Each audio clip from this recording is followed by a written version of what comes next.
Alam mo ba? Tanong sa kanya ng kaibigan niyang si Edgar. Kumunot naman ang noo ni Brian. Ano naman yon? Bakas ang excitement sa mga mata ni Edgar. Malapit na ang high school reunion. Pumunta tayo ha. May swimming din daw saka sa magandang resort gaganapin. Hindi tumingin si Brian sa kanyang kaibigan. Hindi ko alam, Edgar. Ayokong dumalo sa mga ganyang gathering. Aksaya lang sa oras. Pero hindi yun basta-bastang reunion. Nagliwanag ang tono ni Edgar. May swimming rin. Parang awa mo na, Brian. Pumunta na tayo. Halos 3 taon na akong hindi nakakapag-swimming. Ang boring naman kasi kung mag-isa lang na magsiswimming. Mas enjoy ngayon kasi maraming kasama. Saka mga dati naman nating kaklase ang nag-sponsor. Si Narita at Charlie ang mga bida-bida para sa reunion. Kaya halos lahat sa atin walang gagastusin. Mabilis na tumanggi si Brian. Hindi tayo tulad nila, Edgar. Hindi tayo nakatapos ng kolehiyo. Wala tayong magandang career at hindi tayo successful. Anong mukhang maihaharap natin doon? Umawang ang bibig ni Edgar at mas lalo pang lumapit sa kanya. Brian, ano naman? Hindi naman yun ang punto. Saka, bakit? Lahat ba ng dadalo ron successful sa buhay? Ayos lang yan. Sa mga high school reunion, may mga ganyan talaga. Umiling si Brian. Madali lang yung sa'yo sabihin. Kasi nung high school, wala ka namang pakialam sa grades mo. Basta makapasok, okay ka lang. Isa ka sa bulakbol na boys at the back. Kapag sinasaway ng teacher, mahirap pumunta sa mga ganyang gathering nang hindi nahuhusgahan. Humalakak si Edgar. Ang nega mo, ako nga construction worker lang. Hindi gaanong may pagyayabang pero wala namang nakakahiya ron. Ang mahalaga, marangal ang mga ginagawa nating trabaho. Isang mabigat na buntong hininga ang pinakawalan ni Brian. Hindi naman pareho yon. Aasahan sa'yo na ganito ka. Pero ako, nasimulan ko na pinakita ko sa kanila na may potential ako dati. Ako nangunguna sa klase noon, Edgar. Nakalimutan mo na yata. Gwapo, matalino, laging nananalo ng awards. Pero ngayon, tingnan mo ako. Freelance writing ang trabaho. Pahirapan namang maghanap ng mga kliyente kapag hindi pa established writer. Mabuti sana kung may degree. Wala man lang akong degree na pwedeng fallback sa lahat ng to. Masakit ang mga salita na lumabas sa kanyang bibig. Isang mapait na paalala yon kung gaano siya nahulog sa kanyang inaakala na hinaharap noon. Umaasa siya na kapag matalino, sureball na ang pag-asenso. Kaso, hindi pala ganoon kadali, lalo na kung iniwan sila sa ere ng mga taong dapat sinusuportahan silang magkakapatid. Lalo na kung iniwan sila sa ere ng mga taong dapat sinusuportahan silang magkakapatid. Mataman siyang tiningnan ni Edgar saka napailing. Successful ka pa rin naman, Brian. Sa sarili mong paraan. Nagtatagumpay ka naman sa buhay mo kahit papaano. Nagsusulat ka pa rin. Nagtatrabaho. Sinusuportahan mo pa rin ang pamilya mo, hindi ba? Ikaw na ang breadwinner ngayon. Ikaw ang bumubuhay sa nanay at mga kapatid mo. Namamangha nga ako sa'yo kasi hindi naman lahat ng tao kayang gawin ang ginagawa mo para sa pamilya mo. Malaking bagay na yun, pare. Hinaplos ni Brian ang kanyang ilong. Lalong lumaki ang kanyang pagkabigo sa sinabi ng kanyang kaibigan. Malaking bagay nga. Malaking bagay na kailangan kong pasanin sa buhay. Hindi ko ginustong maging breadwinner. Sa totoo lang, sinusumpa ako na talaga. Hindi ko naman to hinihiling. Bakit ako pang pinakamatanda sa aming magkakapatid? Ang nanay ko, hindi niya alam kung paano kami aalagaan. Mali.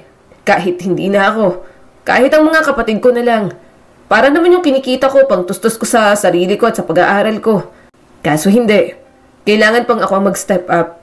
Sa tingin mo ba, successful pa ako sa lagay na to? Ginagawa ko lang kung anong dapat kong gawin. Kung ano ang pinilit sa akin na gawin. Lumambot ang mukha ni Edgar sa pag-unawa. Naiintindihan ko, pare. Pero ang katotohanan na ginagawa mo pa rin, na inaalagaan mo sila. Kahit na pakiramdam mo parang wala kang patutunguhan. Para sa akin, the best ka, Brian. Napairap naman siya.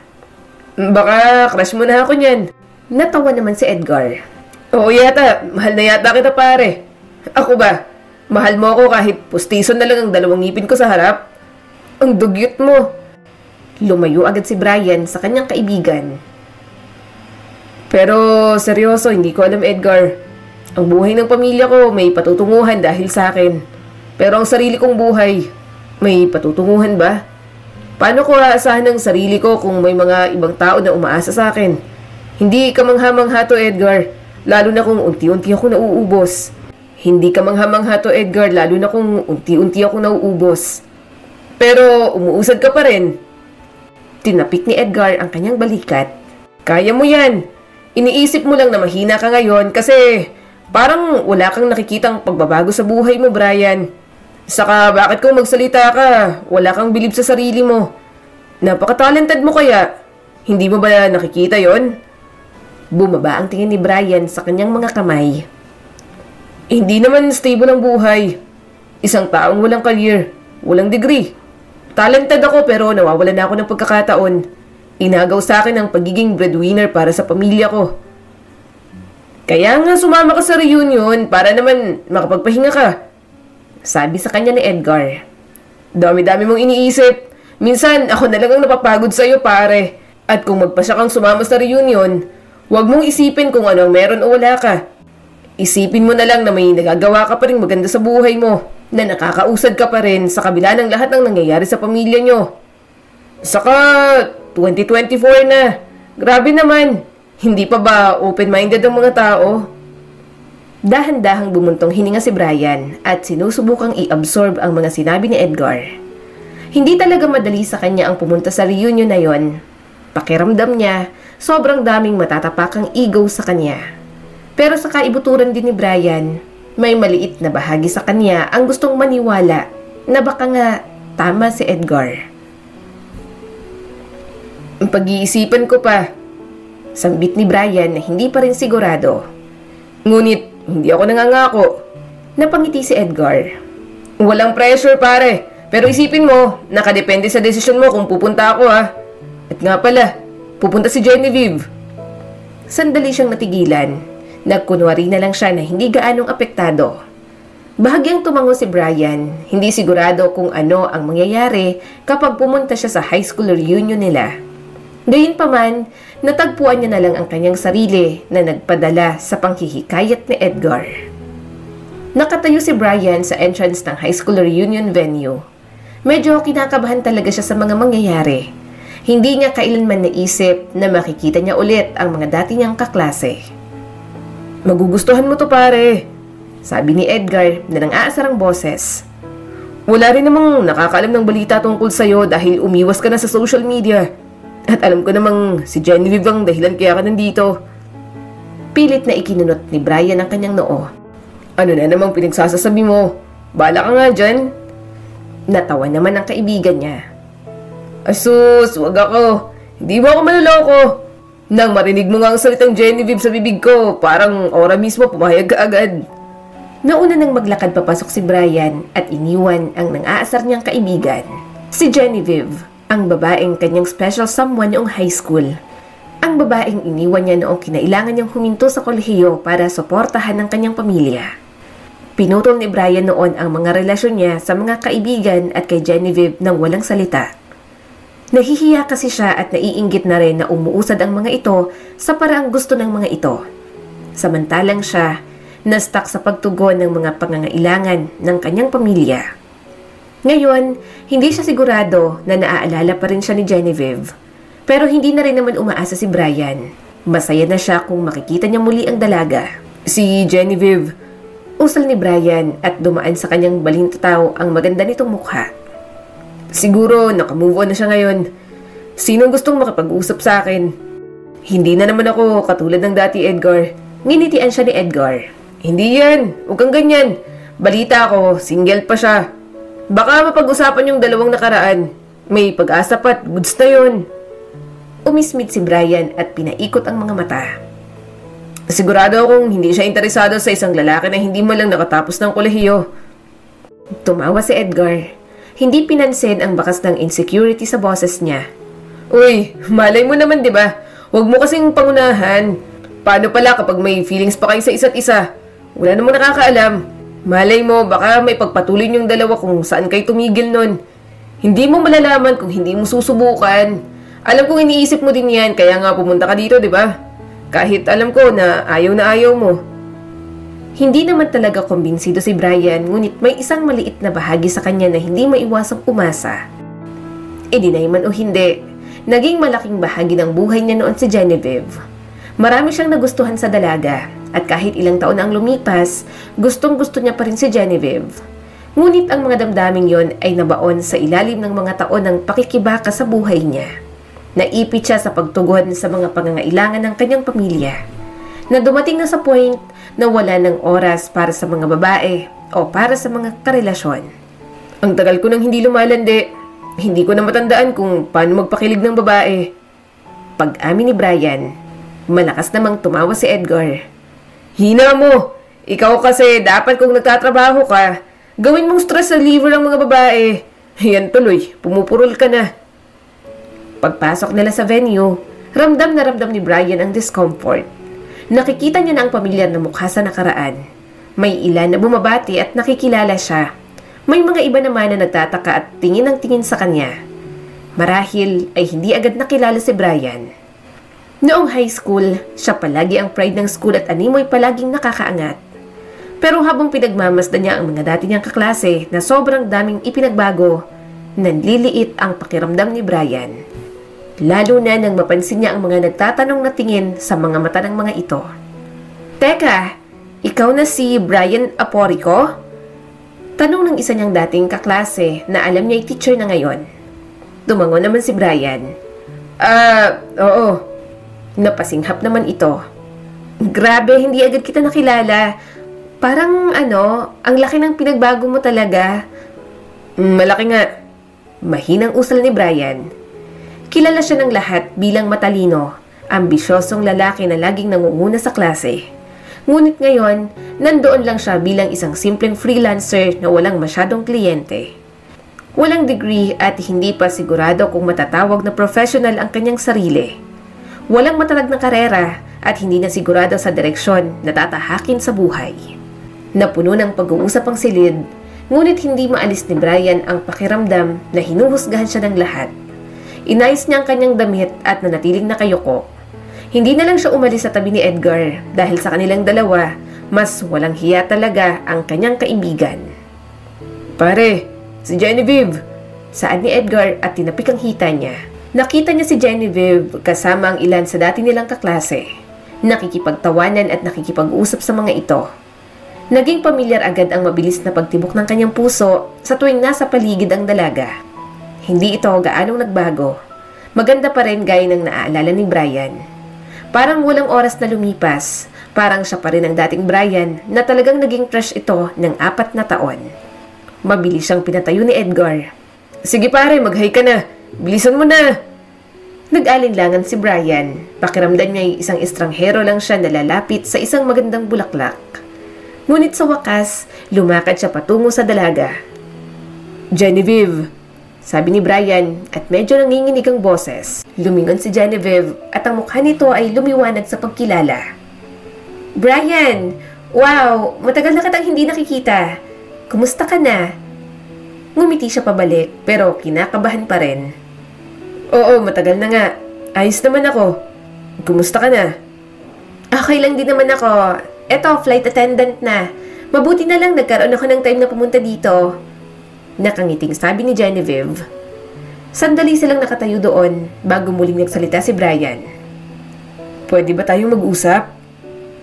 Tungkol saan? Tanong ng dalaga. Napakagatlabi naman si Brian. Tungkol sana sa nakaraan. Sandaling hindi nakasagot ang dalaga. Ilang sandali pa'y tumango na rin naman ito. Lumayo muna sila sa crowd. Nang silang dalawa na lang, mas lalong hindi niya mapigilang pagmasdan si Genevieve. Gusto kong humingi ng tawad sana. Panimula ni Brian. Hindi ko sinasadya na putulin ang connection natin ng ganoon dati. Nang walang anumang paliwanag na iniwan sa'yo. Kinailangan kong umalis sa kolehiyo at hindi ko alam kung paano sasabihin sa'yo ang lahat. Sobrang dami ko lang talagang iniisip na problema ng panahong yun. Dahan-dahang tumango si Genevieve. Yan din naman ang naiisip ko. Alam ko naman ang panahon na yon, hindi ka basta-bastang mawawala agad kung hindi malaking bagay. Nawala ka lang pero hindi kita sinisi, Brian. Naiintindihan ko na ngayon. Isa pa, Nakamove on na ako dati pa. Damang-dama ang ginhawang dumaan kay Brian. Inaasahan niyang isang malamig na pagtanggap, marahil kahit nagalit. Pinaasa at iniwan niya ito bigla sa ere noon, pero sa halip, naging mabait at maunawain si Genevieve sa kanya. Parang may natanggal na bigat sa kanyang dibdib. Saglit silang nag-usap, inaalala ang mga nakaraan. At kahit sandali, pinaniwalaan ni Brian ang sarili na baka may pag-asa pa rin sa kanila. Na baka nandoon pa rin ang koneksyon na minsan nilang pinagsaluhan. Pero mukhang nagkamali siya. Alam mo ba si Angge? Nakakatawa siya kanina. Kaloka, gusto pa yatang maging kabit ni Greg. Natatawang sabi ng isang babae. Isang grupo ng mga babae ang pumasok sa banyo. Nagtatawanan at nagkakwentuhan ang mga ito sa harap ng salamin. Mahinang dumaing si Brian. Napagtanto niyang hindi sinasadyang nakapasok siya sa palikuran ng mga babae. Kaya nanatili muna siya sa loob ng cubicle. Maya-maya, narinig niya ang boses ni Genevieve. So, nakausap mo ba si Brian ngayong gabi? Tanong ng isa sa mga kaibigan ng dalaga at halatang curious sa kanilang dalawa. Sandali siyang natigilan, pinukaw ng kuryosidad ang kanyang sistema. Pangalan niya ang kanyang narinig, kaya talagang makikinig siya. Oo, nakausap ko na, sagot ni Genevieve. Pero sa totoo lang, hindi ko na inaasahan ang sarili ko na magseryoso ulit sa kanya. Bakit naman hindi? Natatawang tanong ng kaibigan ni Genevieve, halatang nanunukso. Umungot ang dalaga. Hindi niyo ba nakita? Malayong-malayo na siya sa dating Brian. Hindi na siya gaya ng dati. Kaya ko lang naman siya nagustuhan kasi naisip ko, magandang future naming dalawa. Matalino siya tapos kita mo talagang responsible person. Pero ngayon, I don't think napapatulan ko pa siya. Like, hindi na siya gwapo. Tumaba na siya at ang itim-itim na ng batok niya. What more ang singit at kilikili niya. Iyak talaga. Tumaba si Brian pero malinis naman siya sa katawan. Nangitim ang ilang bahagi ng kanyang katawan sa hindi malamang dahilan. Na kahit anong kuskos, hindi niya naman matanggal. Kaya naisip niya na baka may sakit siyang dinaramdam. Gayunpaman, sa halip na magpa-check up, mas ginagastos niya na lang ang pera sa mga kapatid niya. Wala siyang pera, walang career, patuloy pa ni Genevieve. Hindi siya successful, and honestly, hindi siyang taong naaalala ko. Naging mabait ako ngayong gabi pero yun lang, ayoko na ng kahit anong connection sa kanya after this reunion. Naninikip ang dibdib ni Brian. Gumapang sa bawat himaymay ng kanyang pagkatao ang pagtanggi at pandidiri. Parang pinupunit ang puso niya. Nanatili siya sa cubicle ng matagal. Nang makaalis ang mga babae, sinubukan niyang patatagin ang kanyang paghinga. Pero hindi niya matiis ang sakit. Parang sa isang iglap, nasira ang lahat ng inaasahan niya. Kuya, penging baon! Sabi ng kanyang bunsong kapatid. Nalingon niya naman agad si Nigel. Baon ka dyan! Ayoko nga! Kuya! Bulalas pa nito at hinanda na ang baunan. Juice at biskwit lang, please. Natatawang kumuha siya ng baon nito sa cabinet. Doon niya nilalagay ang baon ng kinder niyang kapatid. Mahirap na dahil pinapapak ng mas malalaki nilang kapatid. Wala tuloy natitirang baon para kay Nigel. Kailangan niyang magkontrol, lalo na at nakabudget talaga ang pera nila. Galingan mo sa school Umuwi ka ng may store, bili ni Brian sa kapatid niya. Tumango naman ito. Oo, Kuya Brian, hanggang dito ang star ko. Ipapakita ko sa'yo. Maraming marami. Nang makaalis ang kapatid niya, nagpatuloy siya sa pagsusulat. Abala ang mga kamay niya sa pagtatype, ngunit ang kanyang isip ay nasa ibang bagay. Isang mahabang araw na naman. Wala na akong ibang ginawa kundi sumulat ng sumulat. Mahina niyang reklamo. Nang sa wakas ay tumayo siya at umalis sa mesa, dahan-dahan siyang naglakad patungo sa banyo. Nahuli niya ang sariling refleksyon sa salamin. Ako pa ba talaga to? Malungkot niyang sambit. Tama nga si Genevieve. Napakalaki ng pinagbago ko. Napakapangit ko. Para akong estranghero sa sarili ko. Wala na siyang panahon para pangalagaan ang sarili niya.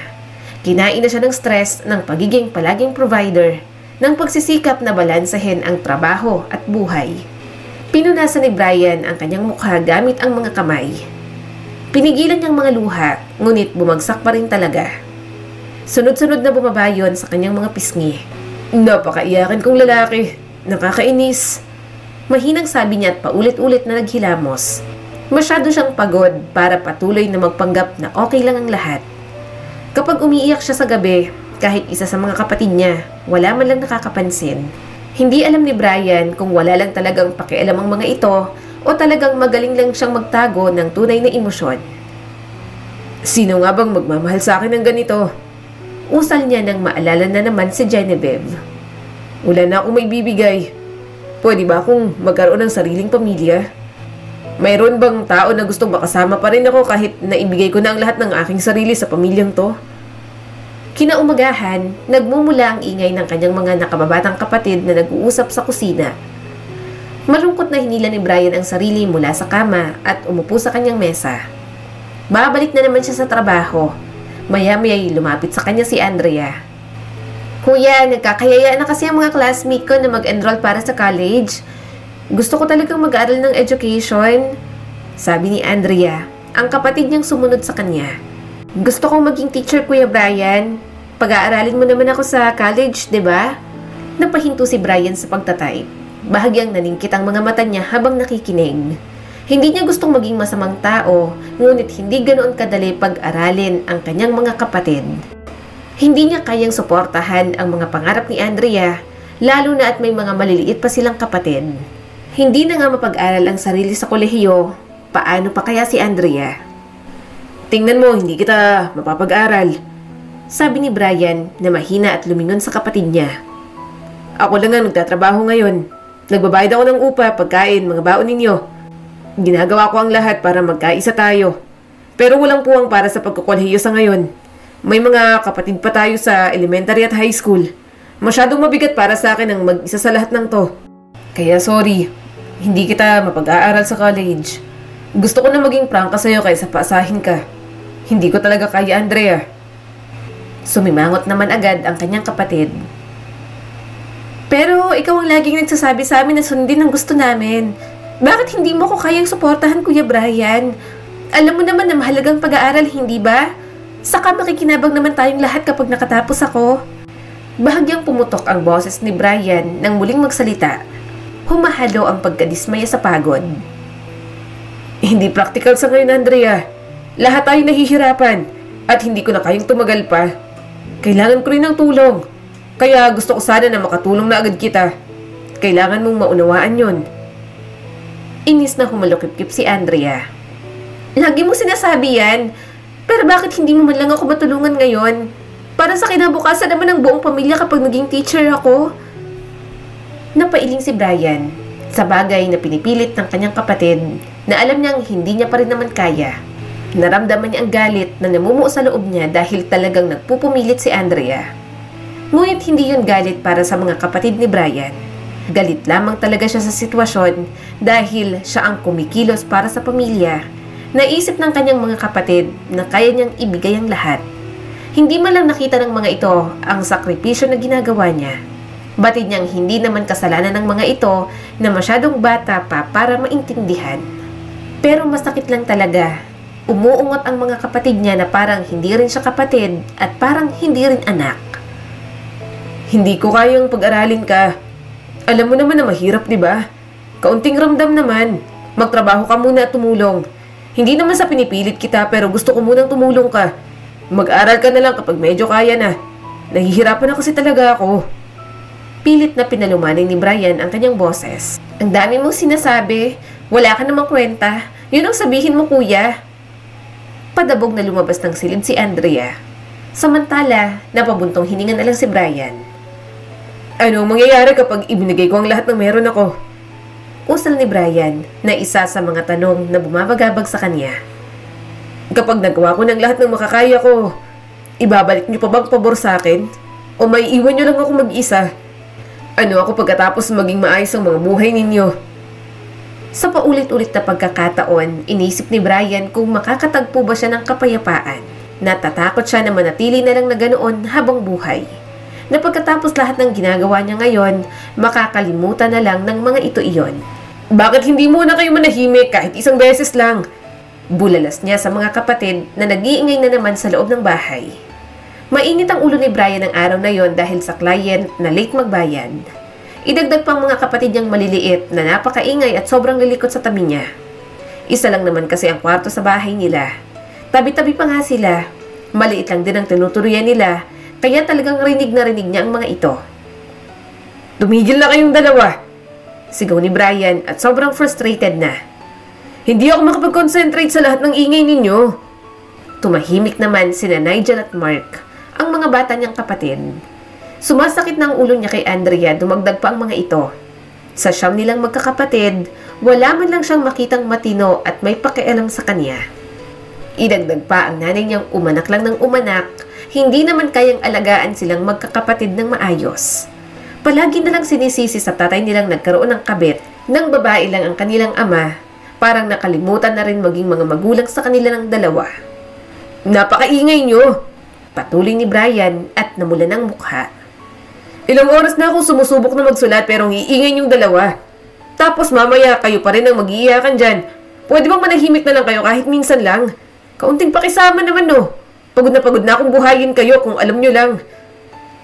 Napanguso si Nigel at halatang maiiyak na. "Kuya, naglalaro lang naman po kami. Wala akong pakialam. Mas lalo niyong pinapainit ang ulo ko." Tumataas ang boses ni Brian na may halong galit at desperasyon. Ayaw niya namang magalit ng ganoon. Hindi rin gusto ni Brian na pagsalitaan ang kanyang mga kapatid. Para na nga siyang nanunumbat, pero hindi niya lang talaga mapigilan ang emosyon. Lalo na kung sunod-sunod ang kanyang mga problema. Kaya naman, para hindi niya na masigawan ang mga kapatid, sa bahay na muna siya ni Edgar nagsulat. Desperado na si Brian kahit sa kaunting kapayapaan lang. "Hoy, Brian, nasan ka ba?" tanong ng kanyang ina mula sa kabilang linya. Sumagot naman agad si Brian. "Nasa bahay po ni Edgar, ma." "Aba, walang pagsaing mamaya. Wala tayong kakainin. Anong oras na?"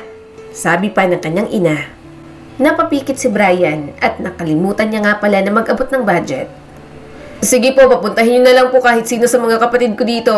Iaabot ko na lang po ang pambili ng bigas at ulam natin." Nang matapos, umuwi na rin naman siya. Gabi na at medyo masakit pang likod niya. Gusto pa siyang pakainin ni Edgar pero alam niya namang nagtitipid din ito. Nang sa wakas ay nakauwi na siya, sinalubong siya ng katahimikan. Malamlam ang ilaw at ang kanyang mga kapatid ay nagsisiksikan sa kanilang mga kutsyon. Mukhang pagod at gutom. Tumunog ang tiyan ni Brian. "Nasaan ang pagkain? Gutom na ako, bakit walang laman itong kaldero?" Lumapit siya sa mga kapatid at nagtanong, "Kumain na ba kayo? O inubusan niyo lang ako? Bakit ang linis ng kaldero?" Nagkatinginan ang mga ito bago nagsalita ang bunsong si Nigel. "Hindi pa po kami kumakain, Kuya Brian. Gutom na nga ako. Napagod ako kanina sa laro tapos sakit pa ng tiyan ko." Kumunot ang noon niya. "Pero binigyan ko si Mama ng pera para sa pagkain. Ano nangyari doon?" Napairap si Andrea. "Ano pa? Di tinalo niya na naman sa online casino at scatter doon sa cellphone niya." Natigilan bigla si Brian. Ano? Tinaya niyang pera? Pero sinabi ko na sa kanya na gamitin yun para sa hapunan natin. So, wala pa talaga kayong nakakain? Nasaan si Mama? "Umalis. Ano pa bang bago? Bigla-biglang umaalis nang walang paalam sa atin. Hindi man lang makuhang magpaalam?" sabi pa ni Andrea at halatang masama ang loob. Huminga ng malalim si Brian. Isang alon ng pagkabigo ang bumagsak sa kanya. Ni hindi niya mahanap ang mga salitang isasagot. Nagtatrabaho naman siya ng husto. Isinasakripisyo ang lahat. Pero ang nanay nila, nilustay pa ang kakapiranggot nilang pera sa sugal. Hindi niya maintindihan ang mga priority nito sa buhay. Hindi muna unahin ang pagkalam ng sikmura ng mga anak bago ang ibang walang kabuluhang mga bagay. Sige. Tumingin siya sa mga kapatid at nagbigay ng pagod ng ngiti. "Huwag kayong mag-alala. May naitabi pa ako rito. Bibili ako ng pagkain para naman makakain tayong lahat." Muli siyang lumabas ng bahay. Kahit gabi na, tinungo niya ang pinakamalapit na 24 hours na tindahan. Pagbalik niya ng bahay, may dala na siyang 2 kilong bigas at mga itlog. Mabilis namang kumilos ang isa niyang kapatid na si Rita at niluto na ang mga yon. Nang makita niyang kumakain ang mga kapatid niya, napabuntong hininga na lang si Brian. Kinaumagahan, sinubukang lapitan ni Brian ang kanyang ina. Kinailangan niyang lumapit sa mama niya para ipaunawa rito na hindi sila maaaring magpatuloy sa ganoong sistema. Mama, nasaan na po yung perang ibinigay ko sa iyo kagabi para sa hapunan? Tanong ni Brian na pilit pinapatatag ang boses. Tumingin naman ito sa kanya. Ginamit ko para tumaya. Akala ko mananalo ako, hindi pala. Dinadaya ko nitong system nila. Pakiramdam ko, binubola nilang alam nilang walang pantaya. Nakaprogram yata to. Nagsimulang maputol ang pasensya ni Brian. Mama, hindi mo na pwedeng ituloy ito. Para po sa pagkain ng pera na yon.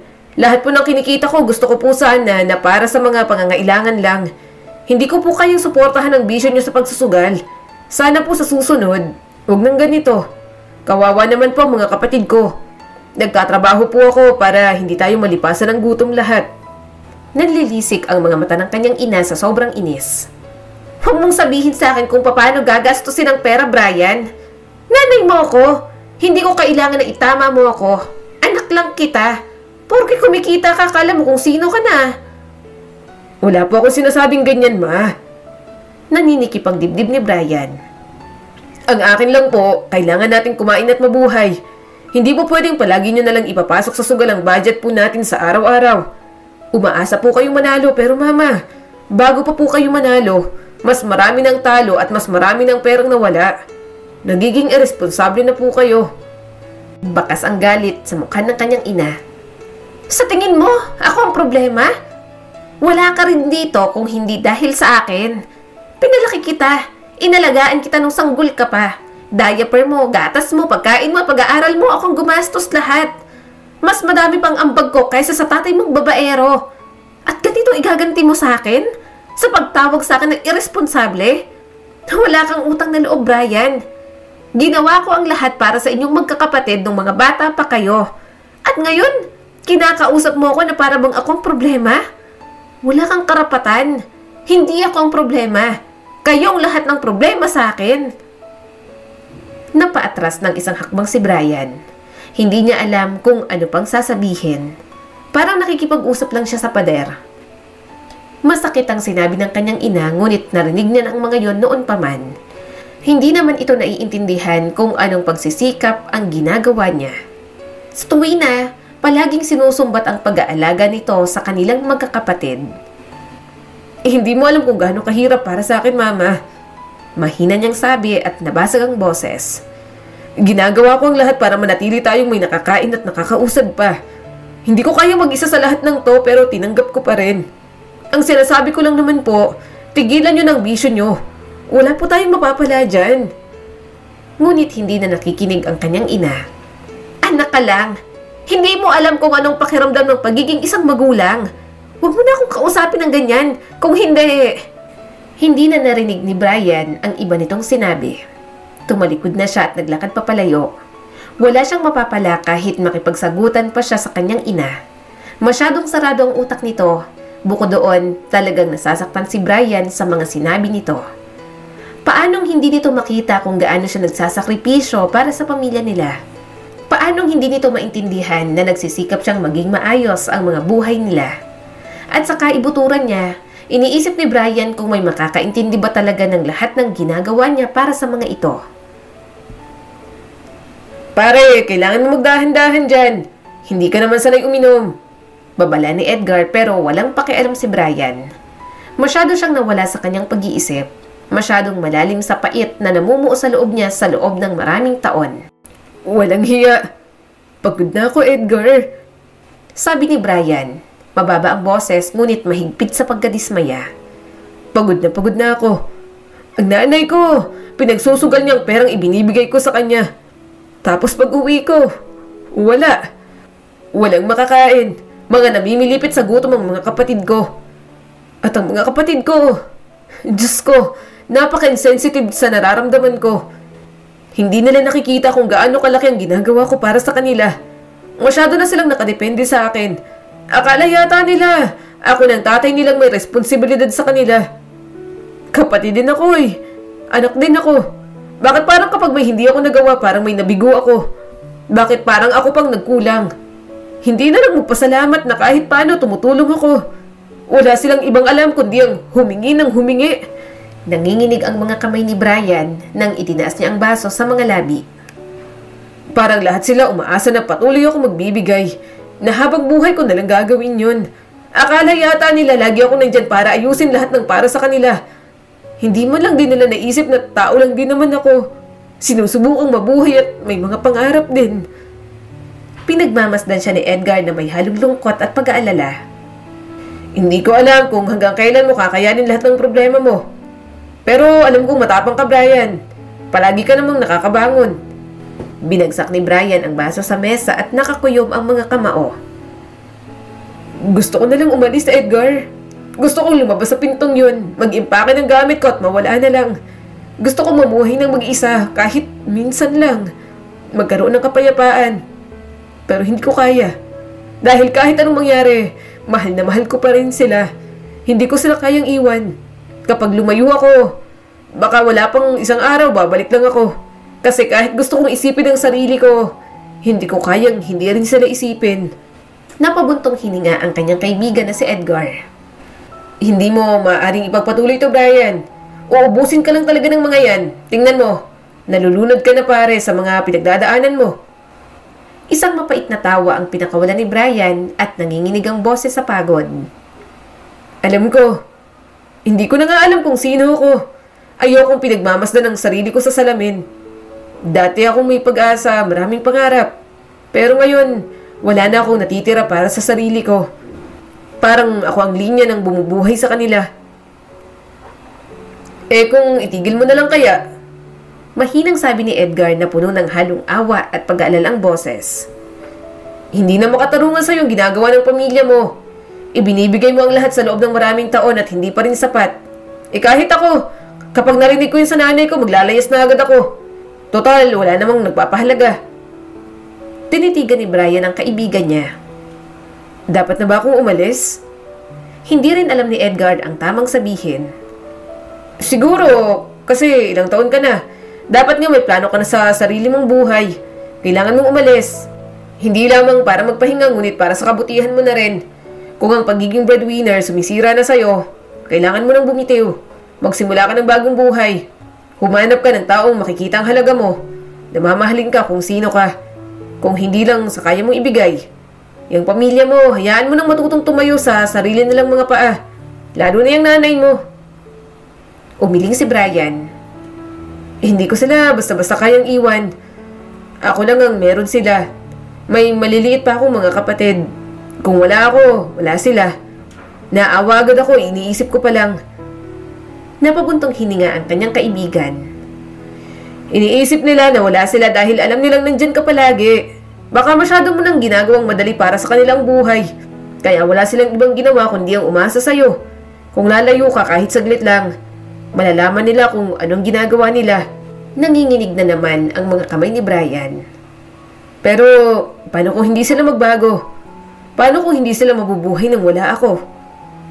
Hayaan mo silang malaman yun sa sarili nila, Brian. Sagot ni Edgar. Kalmado pero determinado ang tono. Kayang-kaya nila yun. Ang iyong ina, ang iyong mga kapatid, kailangan nilang harapin ang katotohanan. Maaring mahirap sa una, pero yun lang ang paraan para matuto sila. Tinitigan ni Brian ang bote ng alak. May parte sa kanya na gustong tanggapin na lang ang sinabi ni Edgar, na itigil na ang pagsuporta sa kanyang pamilya.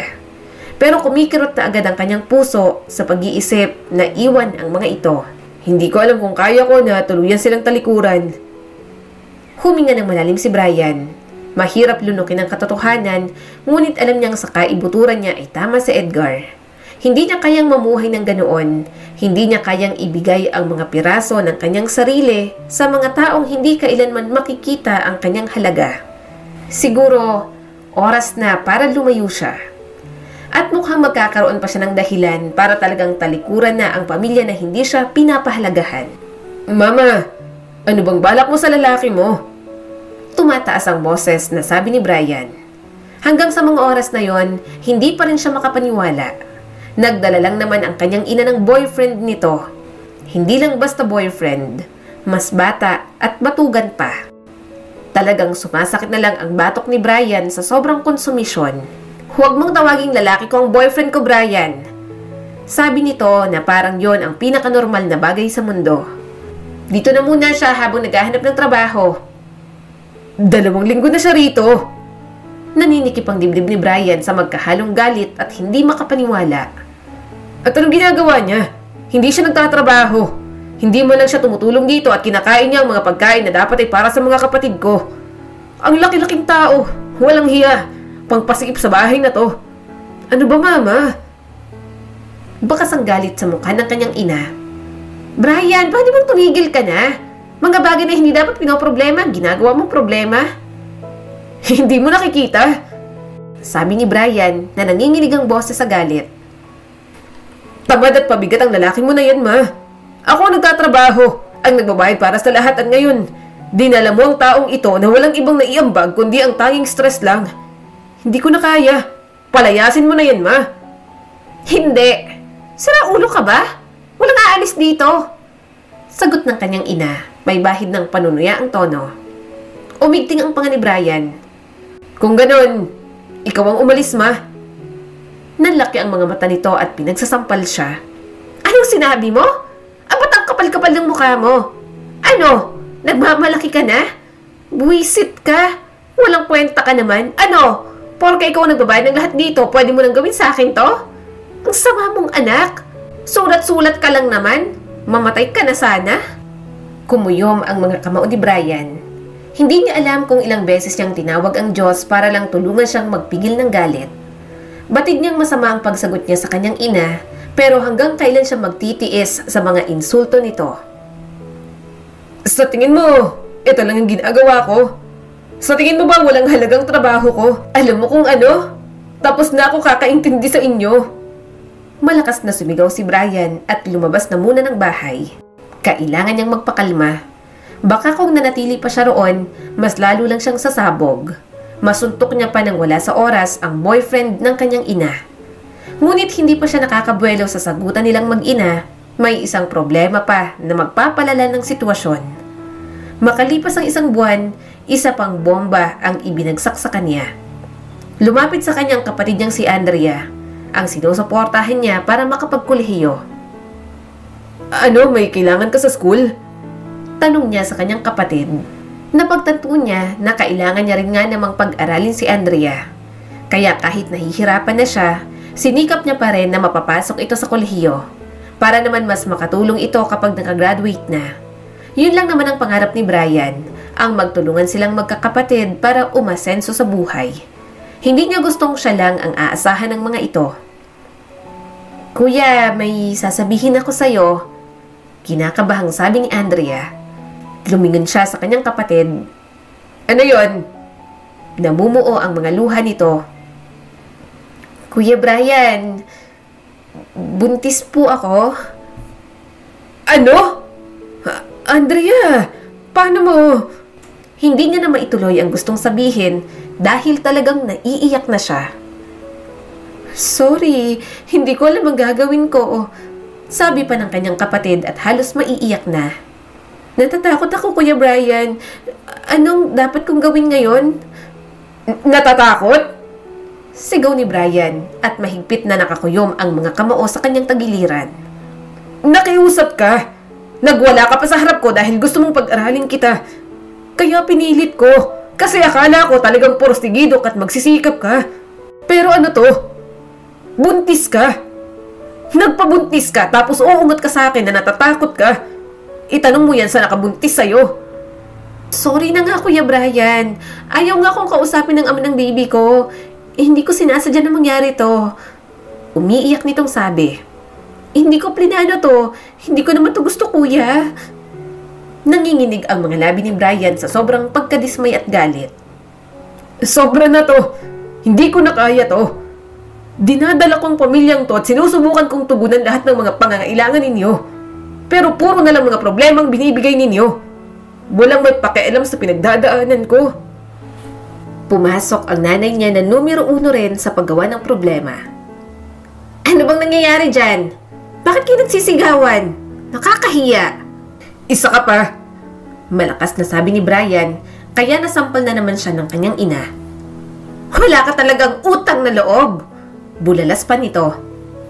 Ang boses ni Brian ay nabasag sa pagkabigo.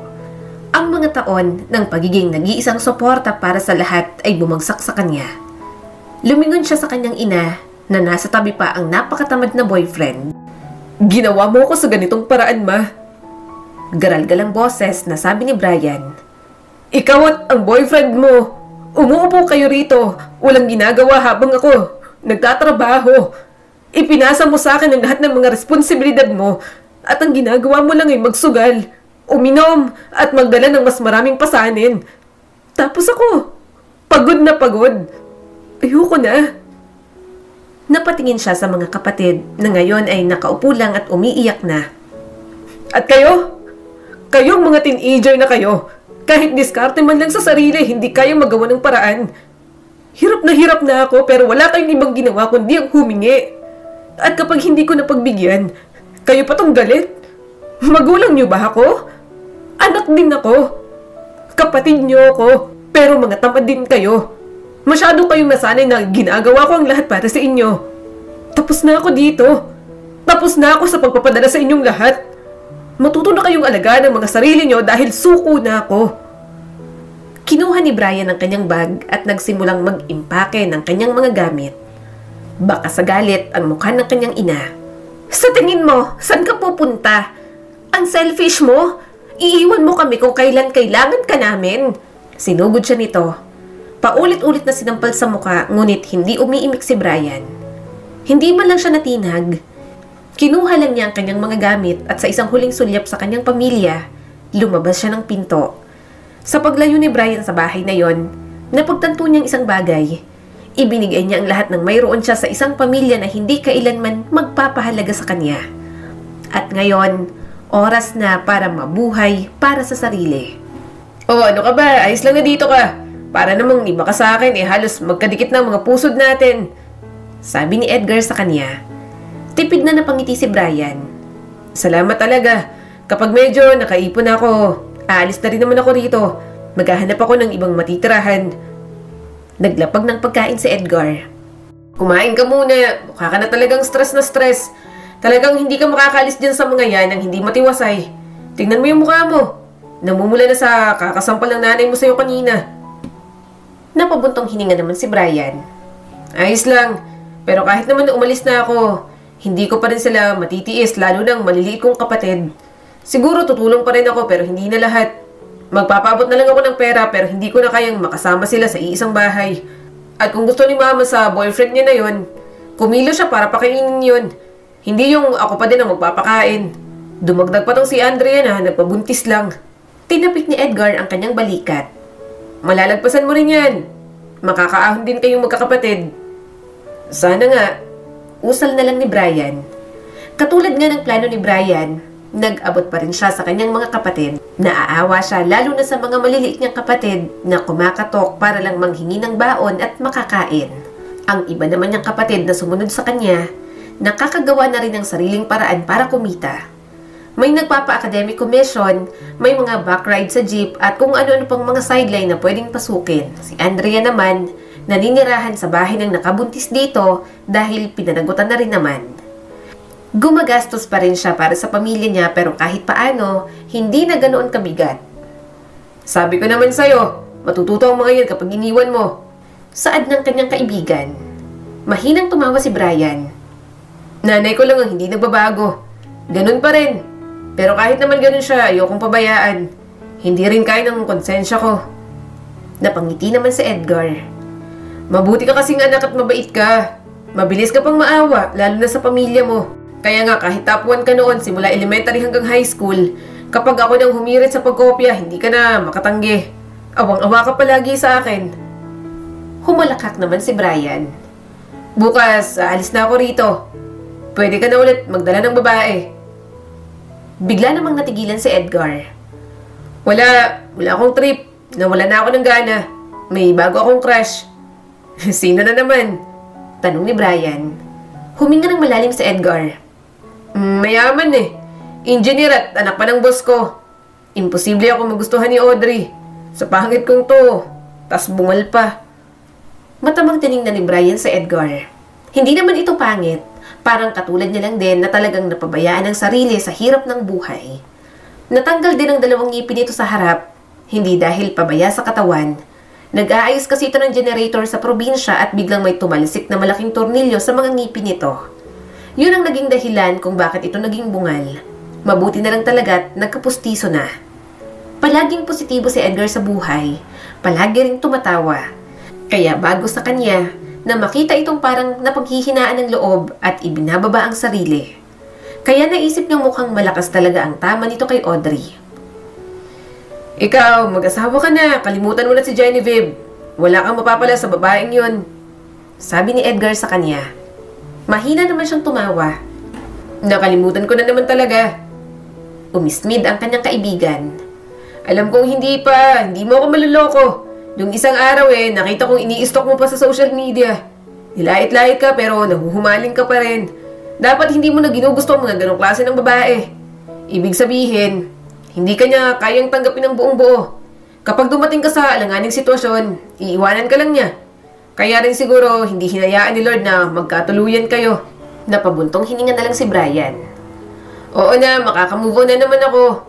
Pero paano ko ba gagawin yun? Paano ako maghahanap ng asawa? Ni wala ngang pumatol sa akin. Ayaw nila sa mataba at may timang batok na katulad ko. Hindi yan! Bulalas na Edgar. Makakahanap ka rin ng magmamahal sa'yo. Saka hindi mo ba alam? Pero sa totoo lang, kapag may girlfriend, nakakagwapo. Bawas stress talaga kasi mas conscious ka sa sarili mo. Tapos may magpapasaya pa ng mga araw mo.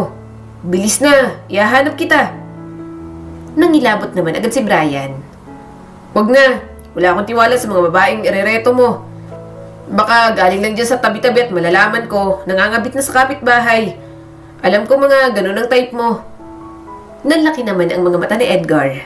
Sira ulo, hindi kaya ganun. Nakita mo na ba si Audrey? Ganun ang mga type ko. Yun nga lang, di ako type. Kaya hanggang crush-crush na lang. Masaya na kapag nasulyapan ako kahit kaunti. Natawa na lang muli si Brian. Hindi naman siya nag-ahanap ng magiging girlfriend. Gayunpaman, tumatanda na rin nga naman siya. At hindi naman nga masama kung kahit paano may babae siyang mamahalin, aalagaan at pahahalagahan sa buhay niya. Subalit sa daming babae sa mundo, hindi niya inasahan na sa isang kakaibang dalaga pala siya mahuhulog. Kuya Brian, huwag ka nang bumili ng pagkain. Nang libre si Ate Andrea, pumunta rito kanina. Sabi ng kapatid niyang si Rita mula sa kabilang linya. Napatingin si Brian sa mga pinamili niya. Nag-grocery din ako para sa inyo. Dadalhin ko pa rin dyan. Masyado tong marami. Hindi ko mauubos. Sige, pauwi na ako. Naglakad na si Brian papunta sa kanyang motor. Hulugan lang yon pero at least nakakuha na siya. Mas okay kasi na may sariling motor kaysa mamasahe pa ang mga kapatid niya. Dahil hawak niyang oras sa pagiging writer, nahahatid sundo niya pa rin ang kanyang mga kapatid. Paaanda rin na sana ni Brian ang motor nang biglang may babaeng sumakay sa likod nito. Kuya, pasabay? Teka lang, lumayo ka nga sa akin, ang dumi mo. Pulubi ka ba? Bakit ang dami mo dumi sa katawan mo? Tanong ni Brian. Bumaba ka sabi, kapapalit ko lang ng cover ng upuan nito. Pero bigla siyang niyakap ng dalaga. Hindi ako pulubi, bilisan mo na. Kapag ako nahabol ng manyak na yon, katabaan mong ihaharang ko kapag nanaksak siya. Makikipagtalo pa sana siya pero nagulat na lang si Brian nang may biglang humila sa buhok ng babaeng nasa likod niya. Aray! Daing nito. Tulong! Walang hiya ka, Elaine. Visit ka. Galit na bulalas ng lalaki at halos kalad ka rin pababa si Elaine. Nasaan na yung perang kinupit mo? Wala nga sabi akong kinupit. Galit na sigaw ni Elaine. Anak mo kumupit at hindi ako. Huwag mo nga akong saktan. Palusot mo lang yan sa kabastusan mo. Napasinghap si Brian ng malakas na sinapak na Elaine ng lalaki. Muli itong sumakay sa motor at malakas na tinapik ang kanyang balikat. Halika na! Bulalas na Elaine sa kanya. Nataranta naman agad si Brian nang makitang bumabangon ang lalaki. Mabilis niyang pinaandar ang motor. Narinig niya pa ang mahinang tawa ni Elaine. Nang makalayo na sila, mabilis niyang itinigil ang motor sa isang tabi. Bumaba siya at hinarap ang dalaga. Nakita niyang bukakang-bukaka ito at tumataas pa ang palda. Mabilis niyang hinubad ang jacket at ibinato sa kandungan ni Elaine. Natawa naman ang dalaga na hindi pa rin bumababa sa motor niya. Wow, gentleman ka pala. Sinimangutan niya naman ito. Baba! Humalukip-kip ang babae. Ayoko. Salamat, tinulungan mo ako. Muntik na ako ron. Kumunot ang noo ni Brian. Ano bang kasalanan mo ron? Bakit kayo hinahabol nun? Napabuntong hininga si Elaine. Siyang may kasalanan sa akin. Muntik niya na akong gapangin. Nung minamanyak niya ako ng tingin, pinalagpas ko pa. Pero nang muntik na akong gapangin, tumakbo na agad ako. Hindi ko na nga nadalang gamit ko, naiwan ko ron. Bakit hindi ka magsumbong sa mga pulis? Pinagmasdan niya ng mabuti si Elaine. Mabilis na umiling ang dalaga. Wag, ayoko, wag mo akong dadalhin doon. Kumunot ang noo ni Brian. Bakit naman? Halika na. Ayoko nga. Namumuo na ang mga luha ni Elaine. Please, dalhin mo na lang ako sa ibang lugar. Wag lang doon. Napakamot na lang si Brian sa kanyang batok. Hindi niya naman kilala kung sino ang babaeng nasa harap niya. Pero yun at obligado pa siyang ihatid ito sa maayos na lugar. San bang bahay mo? Ihahatid na kita. Sabi ni Brian at naghahanda na ulit sumakay pero natigilan siya sa sumunod nitong sinabi. Wala akong bahay. Sambit ni Elaine sa kanya. Isama mo na lang ako sa bahay ninyo. Mukha ka namang mabait. Ayoko maging palaboy-laboy. Bakit ka palaboy-laboy? Nasaan ang pamilya mo? Napansin niya nga na medyo marumi ang dalaga. Suminghot-singhot pa si Elaine bago sumagot. Ulila na ako. Wala na akong mga magulang. Naiwan ako sa tito kong adik sa malayong probinsya. Sinaktan niya ako kaya sumama na lang ako sa boyfriend ko. Kaso, yung boyfriend ko, hindi ko alam na may asawa na pala. Pinalayas ako ng walang-wala tapos nagpalaboy-laboy na ako. Ilang buwan akong natutulog sa kalsada hanggang sa may lumapit sa aking pulis. Pero hindi rin ako natulungan. Sinubukan kong magtrabaho para may matirahan. Yung lalaki kanina, asawa ng amo ko. Tumakbo ako kasi hinihipuan na ako. Unti-unting kumunot ang noo ni Brian. Hindi siya makapaniwala sa mga naririnig niya. Ang babaeng nananapak lang kanina, sobrang tindi na pala ng mga pinagdaanan. Pwede mo ako maging kasambahay sa bahay mo? Biglang sabi ni Elaine sa kanya. Kahit wala ng sahod, basta patuloyin mo lang ako. Ako nang magluluto, maglilinis, kahit anong ipagawa mong gawaing bahay, kahit sa sahig lang ako matulog, basta may matirhan lang ako. Nahihirapan na kasi ako maghanap ng ibang trabaho. Natatakot na ako magtiwala. Pinamaiwangan naman ni Brian si Elaine. Bakit parang ang bilis mong magtiwala sa akin? Lalaki rin ako. Hindi naman sa babastusin din kita pero nakakapagtaka lang na pinagkakatiwalaan mo ko ngayon. Pinaglaruan ni Elaine ang mga daliri nito. Hindi ko alam. Feel ko mabait ka. Saka hindi ko na alam ang gagawin ko. Ayoko man magtiwala, kailangan ko pa rin gawin. Ayoko man magtiwala, kailangan ko pa rin gawin. Sige na, kahit ilang buwan lang. May mga kasama ka ba sa bahay? May baby? May asawa ka na? Pwede akong nagapag-alaga ng baby ninyo. At oo nga pala, sorry sa pangyayakap ko sa'yo kanina. Nataranta lang ako. Ayaw mo kasing paandarin yung motor mo. Umiling naman si Brian. Okay lang, wala naman akong asawa. Wala pa ngang nagiging girlfriend. Saka may siyam akong kapatid. Minsan, nakikitulog sa tinutuluyan ko.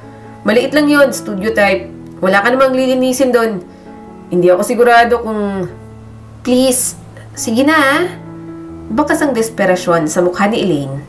Hindi naman ako masamang tao. Kailangan ko lang talagang gumawa ng paraan para mabuhay. Please, parang awa mo na. Napabuntong hininga siya. Well, ako nga pala si Brian. At dahil maawain si Brian, talagang hindi niya na natiis. Sinama niya na nga si Elaine sa bahay na inuupahan niya. Hindi siya sanay na may kasamang iba sa bahay, lalo na at hindi niya kilala. Baka mamaya baliw pala ito na gusto siyang saksakin. Pero dahil mas nangingibabaw ang kanyang awa, pinilit niya na lang na magtiwala. Dito ka na matulog. Pasensya na. Banig lang ang may bibigay ko sa'yo. Okay lang ba? Tanong niya kay Elaine. Tumango agad ang dalaga. Oo, ayos lang ako. Kahit walang latag, ayos lang. Nasanay na rin naman ako sa pag matulog sa kakarton lang. Sigurado ka bang ayaw mong isumbong sa pulis ang pangbabasto sa'yo ng amo mo? Tanong muli ni Brian. Umiling si Elaine. Wag na, hindi rin naman natuloy. Saka nakasapak na ako kanina. Okay na ako. Napabuntong hininga si Brian. Sige, pero maligo ka muna. Marumi ka na. Pupunta muna ako sa bahay ng mga kapatid ko. Ihihiram kita ng mga damit sa kapatid ko, pero sa ngayon, damit ko muna ang suotin mo. Para naman makapagpahinga ka na. Tumango naman si Elaine. Salamat at pagkatapos kong maligo, magluluto na ako. Para pagdating mo, may pagkain na. Sige. Naiilang niyang sabi. Yumuko naman ito ng sobra. Maraming salamat talaga, boss. Utang na loob ko po ito sa inyo. Kapag medyo okay na ako, hahanap na po ako ng ibang lugar. Ayoko rin naman po na gambalain kayo, boss. Napangiwi naman si Brian. Huwag na, boss. Brian na lang.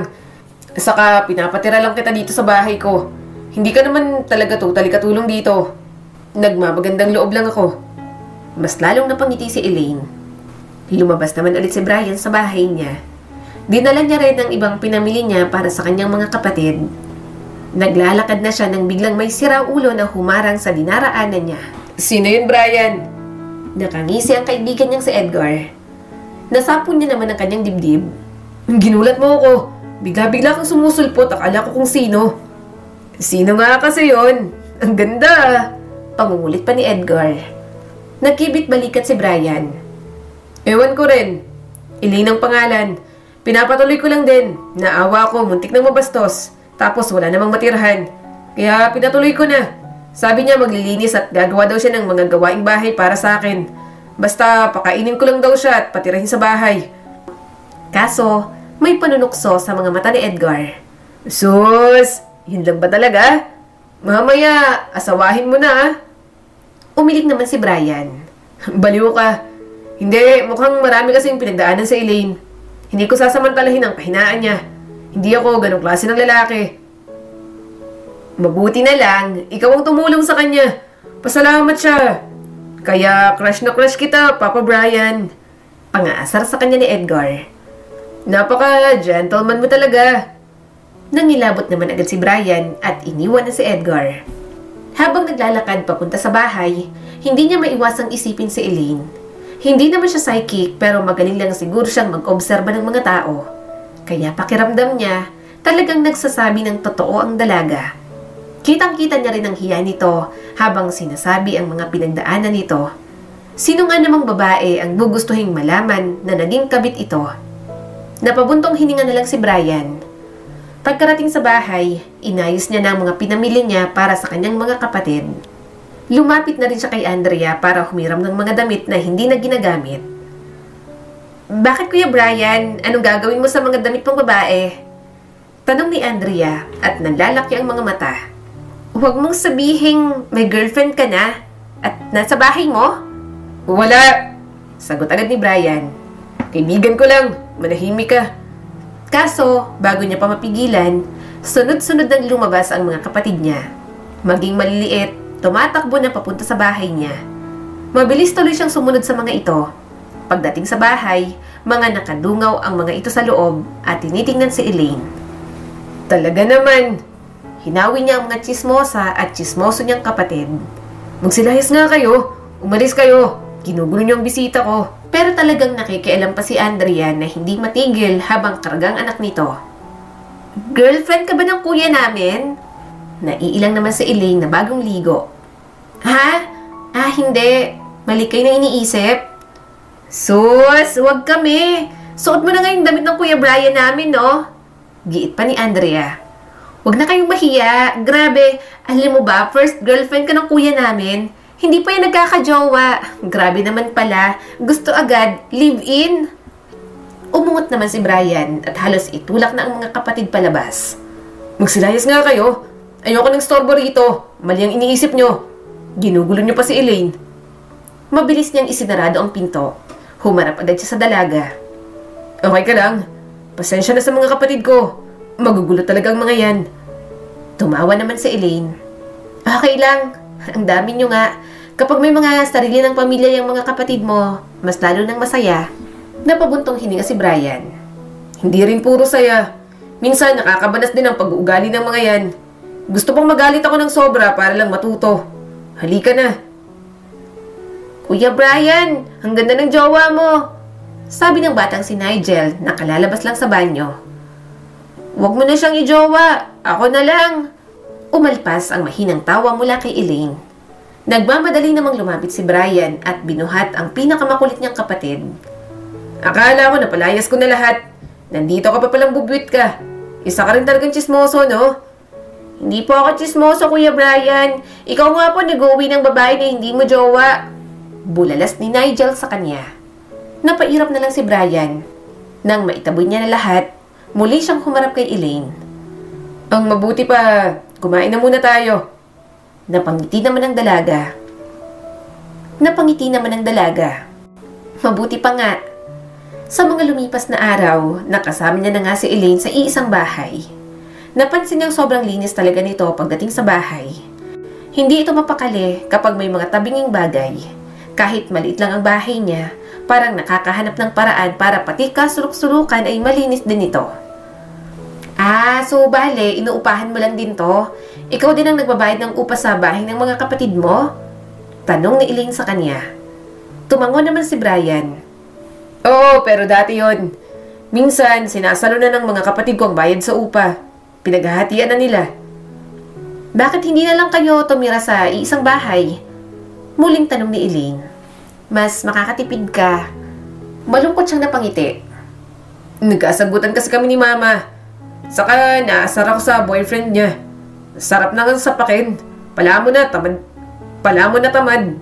Isa pa, umalis kasi ako. Kasi parang ako na lang palaging inaasahan nila sa lahat. May sarili naman akong buhay na gusto kong buuin. Hindi lang naman sa kanila iikot ang mundo ko. Tumango si Elaine at medyo napangiti. Kaya wala kang girlfriend kasi nawalan ka na ng time sa sarili mo? Bumalik sa pagtatype si Brian. Oo, pero meron naman. Muntik lang. Si Genevieve. Nasaan na? Bakit hindi kayo nagkatuluyan? Curious na tanong ni Elaine. Suminghap si Brian at tumingin sa dalaga. Wala, successful na siya. Flight attendant. Samantalang ako, hanggang dito pa rin. Ngumiti naman si Elaine. Kaya pa naman, hindi ka lang hanggang dyan. Noong pumunta ako sa bahay ng mga kapatid mo, nakita ko ang mga medals at awards mo nung nag-aaral ka. Ang galing mo pala at ang gwapo mo. Hindi ko naman sinasabi na hindi ka na gwapo ngayon. Kasi mas maganda kang tingnan dati. Dinaan na lang ni Brian sa tawa. Okay lang. Alam ko rin naman sa sarili ko at tanggap ko naman. Wala kang dapat ipag-alala. Tumango si Elaine at huminga ng malalim. Siya nga pala, nakahanap na ako ng trabaho kaso hindi stay in. Kaya hihingin ko pa ulit ang tulong mo. Pwede bang mag-extend hanggang sa makaipon ako ng pera? Promise. Tumawa naman si Brian. Kahit kailan mo pa gustong magtagal dito, palagi ka namang welcome dito. Pwede namang huwag ka nang lumipat. Naging magkaibigan na rin naman tayo. At naging malapit ka na rin sa mga kapatid ko. Umiling naman agad si Elaine. Hindi pwede, pangit pa rin tingnan na may pinapatuloy kang babae sa bahay mo. Hindi mo naman ako kaano-ano. Baka dahil pa sa akin, hindi ka na talaga magkaroon ng girlfriend o kaya ng asawa. Napangiti naman si Brian. Sa mga lumipas na buwan, mas lalo silang naging malapit ni Elaine sa isa't isa. Dahil sa trabaho, nakikita niyang nananakit ang likod nito. Kaya minsan, nagpapalit sila. Ito naman sa kama at siya naman sa papag. Kaya para hindi na mahirapan, binili niya ito ng sofa bed. Talaga? Seryoso? Sa akin to? Nakangiting sabi ni Elaine at hinaplos pa ang foam. Hindi ka nagbibiro? Natawa naman si Brian. Oo, sa'yo na yan. Naawa ako sa sarili natin. Palagi na lang palitan ng shift ang pagtulog natin sa kama. Humalakak din si Elaine. Salamat dito ha. Dahil binigyan mo ako nito, sagot ko ng pagkain natin. Kumain tayo sa labas. Ililibre kita, Brian. Umiling naman siya kaagad. Wag na, ano ka ba? Nag-iipon ka, di ba? Itago mo na lang yan para sa sarili mo. Pero umiling si Elaine. Hindi, bala ko na talaga to. Kahit hindi mo ako binigyan ng bagong foam. Sabi ko, gusto kitang ilibre at kumain sa labas. Sobrang dami kayang naitulong mo sa akin at kahit kailan, never kong naramdaman na hindi ligtas sa'yo. Hindi mo ako binabastos katulad ng ibang nakasalamuha ko. At isa pa, feel ko, pamilya ko kayong lahat. Ikaw, si Edgar, saka mga kapatid mo. Ngayon ko lang naramdaman na parang may pamilya ako, kaya masaya ako na makilala kayong lahat. Lumapit agad si Elaine sa kanya at marahan siyang niyakap. Salamat talaga, Brian. Parang hinaplos ang puso niya sa kabila ng malakas na pagtibok noon. Masaya siya na may isang taong palaging nagpapasalamat sa kanya. At kahit mga simpleng bagay na nagagawa niya, palagi nitong pinapahalagahan. Kaya mukhang sa pagkakataong yon, nakahanap na siya ng babaeng mamahalin. Napangiti siya at gumanti ng yakap kay Elaine. Simula ng araw na yon, hinayaan na lang ni Brian ang sarili na mas lalong mahulog kay Elaine. Nasisiyahan siyang mas makilala pang dalaga. Hindi man inaasahan ang pagtatagpo nila, malayo man ito sa kanyang mga tipo, nakahanap naman siya ng taong magpapahalaga sa kung sino siya. Sa wakas, nakaipon na rin ako. Ngiti-ngiti na sabi ni Elaine. May pangdaon na ako sa bahay na gusto kong upahan. Pinilit na ngumiti ni Brian at tiningnan ng pera na maingat na tinatabi ni Elaine. Pwede ka namang manatili pa rito kahit kailan mo gusto, para makatipid ka rin. Tumawa si Elaine at umiling. Hindi na, sige ka, hindi ka na mag-aasawa niyan. Dapat wala na ako rito. Saka sapat na sa akin ang lahat ng tulong mo, sobra-sobra na. Para akong inahon ulit sa putikan dahil sa'yo. Napakagatlabi si Brian. Gusto niya nang umamin pero natatakot siya. Baka biglang mailang sa kanya si Elaine. Mukha namang walang gusto sa kanyang dalaga. Pero mas lalo namang walang mangyayari kung hindi siya aamin. Elaine, paano kung sabihin kung gusto kita? Aalis ka pa ba? Mahinang tanong ni Brian. Parang ayaw pang iparinig. Hindi agad nakasagot si Elaine at natulala sa kanya. Hindi na rin alam ni Brian ang kanyang sasabihin. Napayuko na lang siya. Natatakot malaman ang reaksyon ng dalaga. Nangangamba siya na baka mabigla ito sa kanyang mga sinabi. Alam mo, first time to. Sa wakas ay nagsalita muli si Elaine. First time na ano? Tanong ni Brian.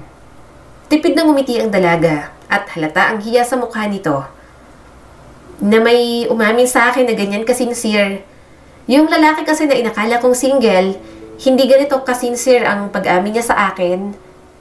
Medyo natawa pa si Elaine at sinapo ang sariling dibdib. Ang lakas ng tibok ng puso ko. Kinakabahan ako. Natatakot pero masaya. Masaya ako na gusto mo rin ako. Nanlaki ang mga mata ni Brian.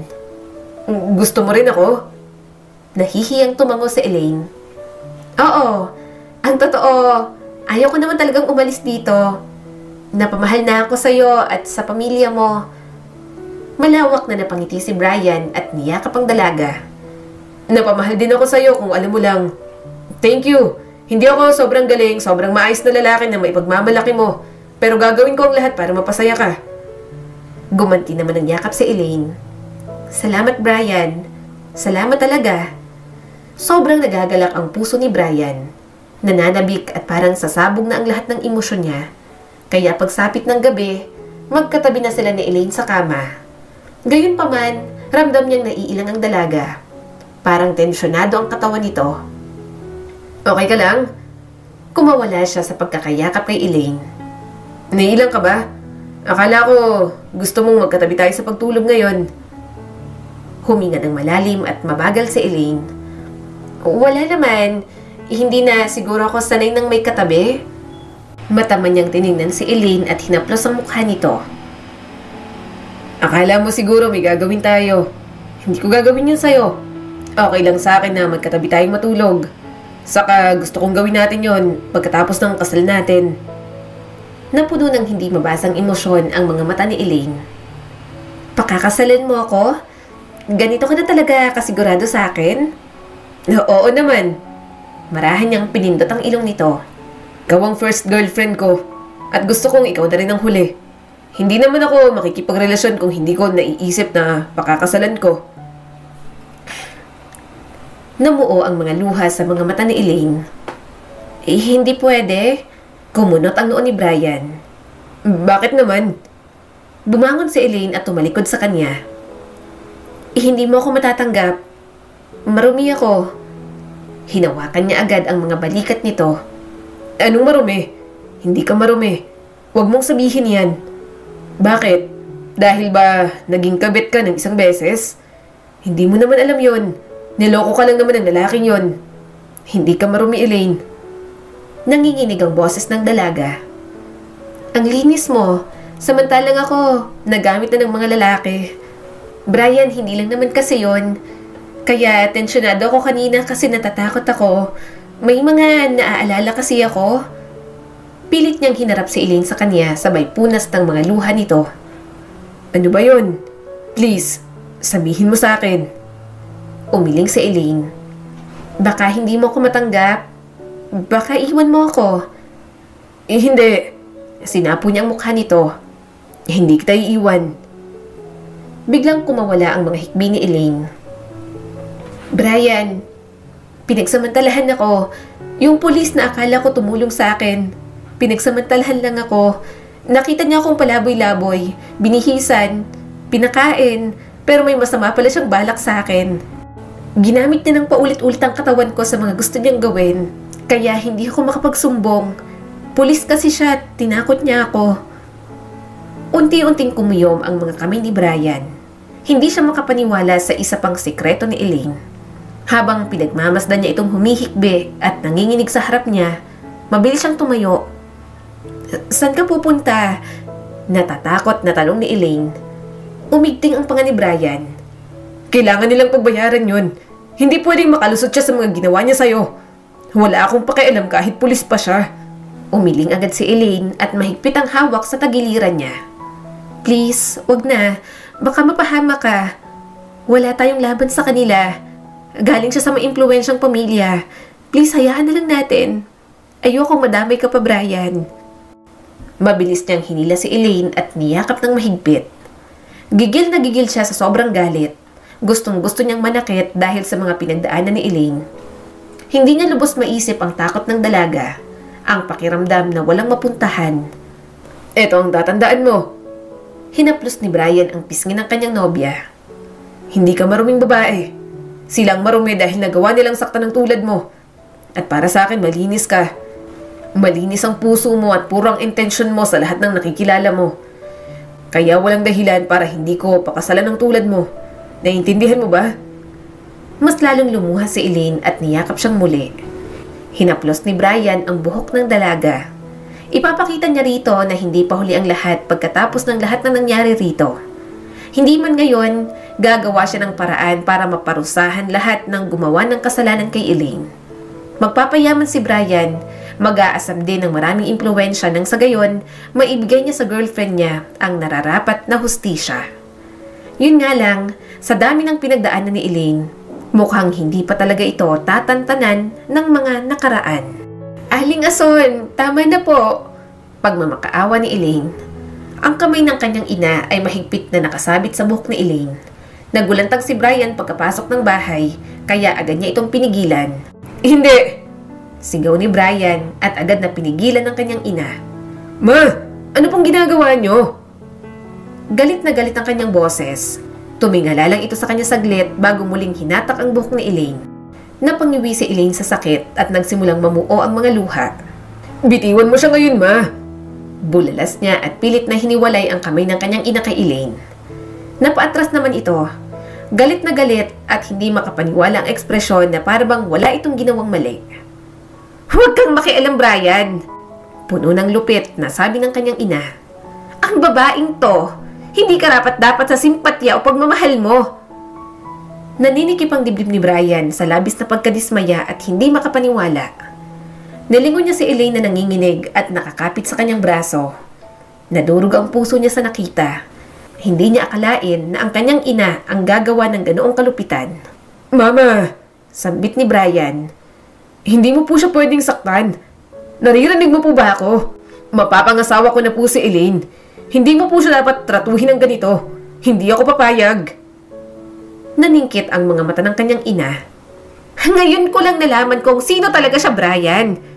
Kapit yan ang asawa ng kaibigan ko.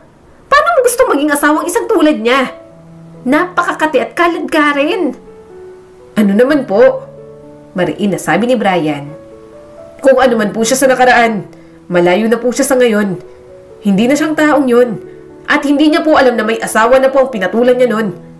Nagsinungaling din naman po ang asawa ng kaibigan mo. Lalong lumalim ang panunuyan ng kanyang ina at ibinalik ang tingin kay Elaine. Wala akong pakialam sa mga palusot niyan. Magpapakasal ka sa isang tao na may history na ganyan, Brian? Akala ko ba matalino ka? Pero bakit ganyan kang pumili ng babae? Hindi sasaya ang buhay mo sa malanding yan. Pagsisisihan mo to. Pakiramdam ni Brian ay nagsimulang kumulo ang kanyang dugo. Tumahimik ka, ma. Hindi mo po siya dapat insultuhin. Huwag ka pong maglakas loob na sabihin siya ng ganyan. Napaatras ang kanyang ina. Brian, bulag ka na ba? Umigting ang panga ni Brian. Hindi ko po pinakialaman ang pakikipagrelasyon nyo sa tamad na yon. Palagi na lang po kayong hindi patas. Hindi mo na kailangang magdesisyon kung sino ang pakakasalan ko. Mahal ko po si Elaine at pakakasalan ko po siya ano man ang iniisip mo at ng ibang tao. At wag nyo na po ulit sasaktan si Elaine. Saglit na nakatayo doon si Brian at huminga ng malalim. Tense pa rin ang katawan niya at unti-unting namumuo ang galit at frustration habang nililingon niya si Elaine. Nakaupo pa rin ito sa sofa, namumutla ang mukha at puno ng luha.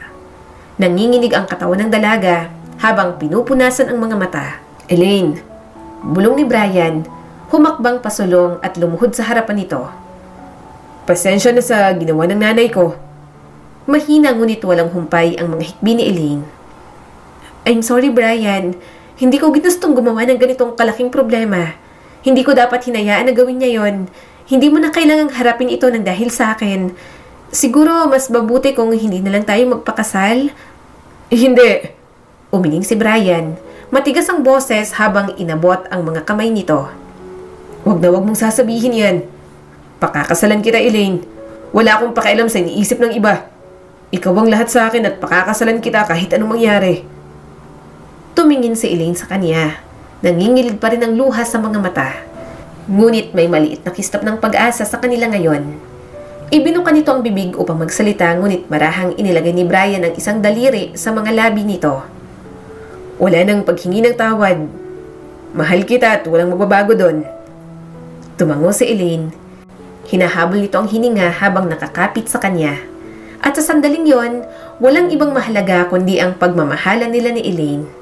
Kahit ang dami-daming sinasabi ng nanay ni Brian, pinakasalan niya pa rin si Elaine. Simple lang ang kanilang kasal. Sumabay lang sila sa kasalang bayan para naman makatipid.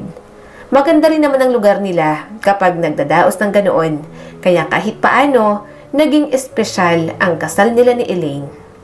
Nang unang gabi nila, tinanggap ni Brian na wala munang mangyayari sa kanila ni Elaine. Naiintindihan niya ang trauma nito. Hindi niya pwedeng pilitin ang kanyang asawa. Gayunpaman, unti-unti na rin naging komportable si Elaine at nawala na ang takot na may maaalala kapag nahahawakan niya. Kahit mag-asawa na, hindi pa rin naman tumigil si Brian sa Kahit may asawa na, hindi pa rin naman tumigil si Brian sa pagiging breadwinner sa kanyang pamilya. Gayunpaman, mas magaan sa pagkakataong yon dahil talagang buong puso rin naman siyang tinutulungan ni Elaine. Subalit ang pagkamit ng hustisya para sa asawa niya, hindi pa rin nakakalimutan ni Brian. Kaya kahit mahirap, sinimulan niyang magtayo ng maliit na negosyo. Paunti-unti nilang ginawa ni Elaine lahat ng makakaya nila. Mas naging madali na rin ang buhay ni Brian, lalo na at may isa na sa mga kapatid niya ang nakatapos sa pag-aaral. Samantalang ang isa, nasa abroad na. Babasagin na natin? Nakangiting tanong ni Brian habang kinukuha ang alkansya niya. Tumango naman agad si Elaine at napangiti. Karga-karga nito ang anak nilang si Arkin. Mahal, kaunti na lang. Kahit paano, makakabili na tayo ng sarili nating bahay at lupa. Nakangiting sabi ni Elaine sa kanya. Pwede pala yun, no? Basta nagsisikap, posibleng makuha natin ang mga pinapangarap natin, mahal. Excited na talaga ako, mahal. Sana makabili na nga tayo. Hinalikan niya ang noo ng kanyang asawa. Mahal, hindi ko magagawa to kung hindi dahil sa'yo. Ikaw palagi ang nasa tabi ko. Palagi mo akong sinusuportahan sa kahit na ano. Nang sinabi ko magsisimula ako ng negosyo, sinuportahan mo agad. Nang nalugi tayo kahit isang beses, hindi kita narinig na nagalit sa akin. Kapag may problema, palagi mo akong niyayakap at lumalaban ka rin. Kaya masaya ako na ikaw ang naging asawa ko. Iba-iba ang negosyong pinasok nila. Lalo na sa pagiging reseller ng kung ano-anong patok na produkto. Ang paunti-unti, hindi nila namalayang lumalaki na pala. Dahil maraming nakakasalamuhang tao, kailangan niyang maging presentable para pagkatiwalaan. At sa pagbabagong ginagawa ni Brian, palaging si Elaine ang nakaalalay sa kanya. Kaya pa yan, nabawasan ka na ng 5 kilos. Kaya mo yan, mahal. Sabay kami sa diet mo. Kung ano kakainin mo, kakainin ko rin para hindi ka mabilis tumaba. Sabi ni Elaine sa kanya at tinabi ang timbangan. Wala na. Pupupogi na lalong asawa ko. Habulin na talaga yan. Mahinang tumawa si Brian at naglalambing na yumakap. Pumapogi man ulit ako. Sa'yo pa rin ako, kakaldag. Huwag ka mag-alala. Natawa namang kinurot siya ni Elaine. Ikaw talaga, pasaway ka. Tuluyan ang naiahaw ni Brian sa hirap ang pamilya niya. Bumili naman siya ng malaking bahay para sa mga ito at malaking bahay para sa kanila naman ni Elaine. Kapit-bahay lang din nila si Edgar na kasama rin nila sa pag-asenso. Ang kanyang ina na tumatanda na, yon at tumigil na rin sa boyfriend nitong tamad. Medyo sinusubukan na rin kilalanin ang kanyang asawa. Para ito sa ibang mga nabiktima mo pa. Mariing sabi ni Brian at sinapak ng isa pang beses si Richard, ang lalaking pinagsamantalahan ng kanyang asawa. Mas napadali ang hustisya dahil sa ilan pang kasalanan na nagawa nito. At ito, para naman to sa asawa ko. Simula ng araw na yon, naging payapa na ang lahat sa kanila ni Elaine. Punong-puno ng halo-halong emosyon ang pagsasama nilang dalawa. Brian? Bulalas ni Genevieve na flight attendant sa eroplanong sinakyan nila. Nagulat naman siya nang makita ito. Ikaw pala. Hindi ito makapaniwala nang makita siya. Ang laki ng pinagbago mo at afford mo pa ang business class na eroplano? Sumagot naman ang asawa niyang si Elaine na akay ang anak nila. Yes, miss. Ano namang problema kung afford namin ang business class? Saka hindi ba parang unprofessional na kausapin ng asawa ko ng ganito kahit magkakilala kayo personally? Napayuko naman si Genevieve at halatang hiyang-hiya na. I'm sorry, ma'am.